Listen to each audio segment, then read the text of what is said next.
अस्सलाम वालेकुम दोस्तों, मैं हूं अय्याज शुजा और मैं आपकी खिदमत में हाजिर हूं एक बड़ी ही अहम खबर लेकर। आज इस्लामाबाद में नून लीग के वफाकी वजीर ने यह एतराफ़ किया है कि हम सौदे हैं, हमें ख़रीदा गया।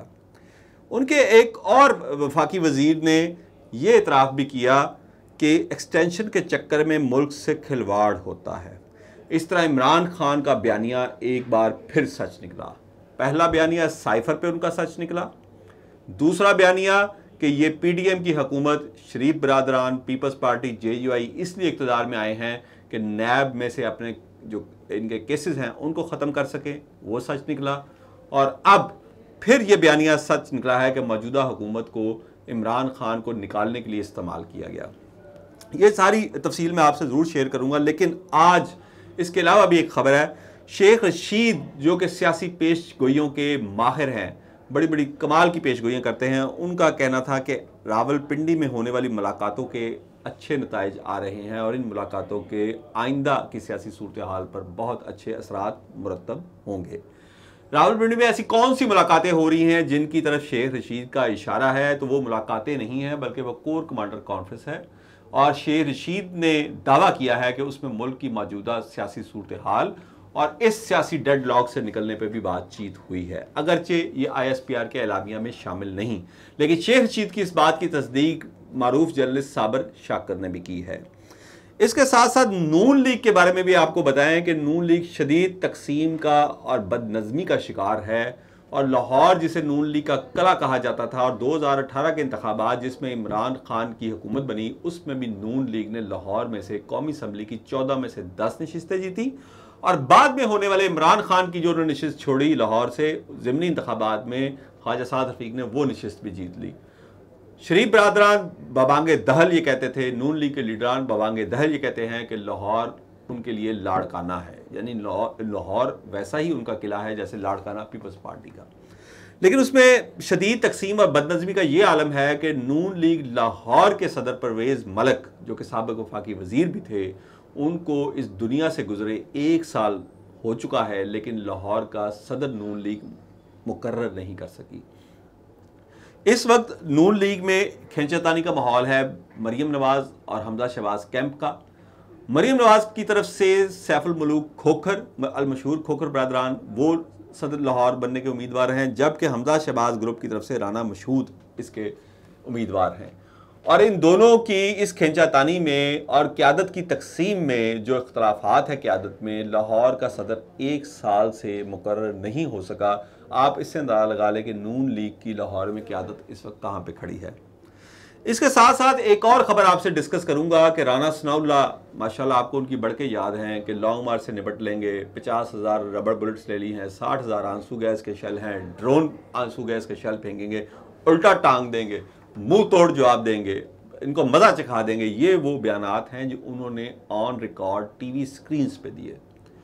अब वो राना सनाउल्लाह सुप्रीम कोर्ट जा पहुंचे हैं। उन्होंने सुप्रीम कोर्ट में दरख्वास्त दायर की है कि इमरान खान का लॉन्ग मार्च रोका जाए। अब मुझे समझ नहीं आती कि राना सनाउल्लाह जो बारहा अपनी तैयारी मुकम्मल होने के दावे करते थे, वो इमरान खान के लॉन्ग मार्च को रोकने के लिए सुप्रीम कोर्ट से क्यों रजू कर रहे हैं।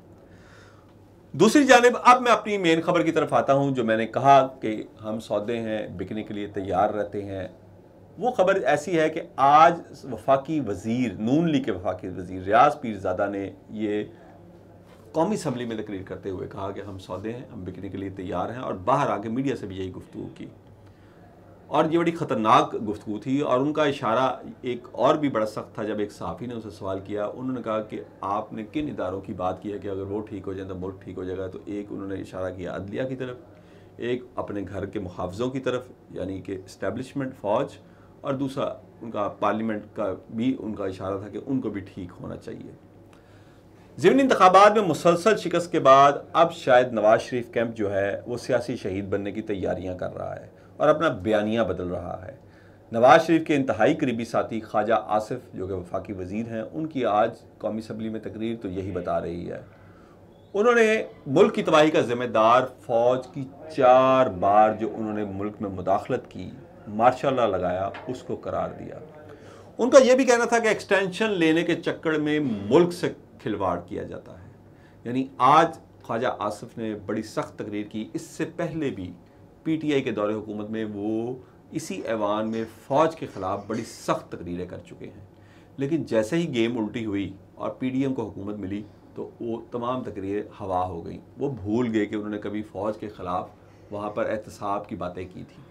लेकिन आज जबकि वो 17 जुलाई का भी इलेक्शन हार चुके हैं पंजाब में, और 3 दिन पहले होने वाला इलेक्शन भी हार चुके हैं 16 अक्टूबर का भी, तो अब वो सियासी शहीद बनना चाहते हैं। आया इसमें नवाज शरीफ साहब की मर्ज़ी शामिल है? क्योंकि उनकी मर्ज़ी के बगैर तो वो कुछ नहीं करते, क्योंकि वो उनके कैंप के इंतहाई करीबी साथी तस्वर किए जाते हैं। इसहाक डार के बाद ख्वाजा आसिफ उनके सबसे करीबी साथी हैं। इसहाक डार तो खैर उनके अब समधी भी हैं, इस वजह से उनको थोड़ा सा एज है।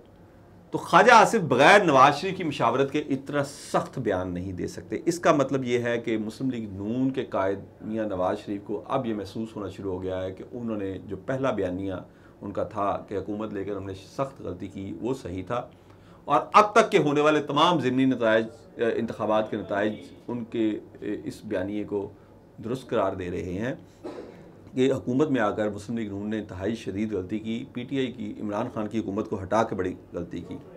एक और ख़बर है कि एतजाज़ एहसन ने जो मरीम नवाज़ और नवाज शरीफ के ख़िलाफ़ बयान दिया था और जिसके बाद उनको पीपल्स पार्टी की क़यादत की जानिब से शदीद तनकीद का सामना था, उनके घर के बाहर पीपल्स पार्टी के कारकुनान मुजाहरे भी कर रहे थे, वो सियासी बोने पीपल्स पार्टी के, एतजाज़ एहसन जैसी कद्दावर शख्सियत जो कि बानी रुकन हैं, भट्टो के साथी हैं, उनके घर के बाहर मुजाहरे कर रहे थे, उनको आज साबिक़ वफाकी वज़ीर इत्तलाआत फ़ारूक हबीब ने PTI में शमूलियत की बाज़ाब्ता दावत दे दी है।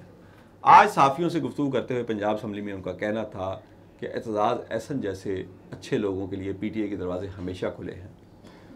दूसरी जानिब एक और बड़ी अहम खबर कि जहां मुल्क में तालिबान स्वात और उससे मुल्हका इलाकों में दोबारा अपना कंट्रोल जमाते जा रहे हैं और वहां की अवाम सरापा एहतजाज है, लेकिन हमारे हुक्मरानों को सवाए अपने इक़्तिदार के कुछ नज़र नहीं आता। आज KPK के सूबाई वज़ीर आतिफ खान को 80 लाख रुपए भत्ते की पर्ची तालिबान की जानिब से मिली है, जिसकी उन्होंने तस्दीक भी की है। इससे आप अंदाज़ा लगा सकते हैं कि अगर KPK का सूबाई वज़ीर तालिबान के भत्ते से महफूज नहीं तो अवामुन नास, ताजरों और कारोबारी शख्सियात का क्या हाल होगा।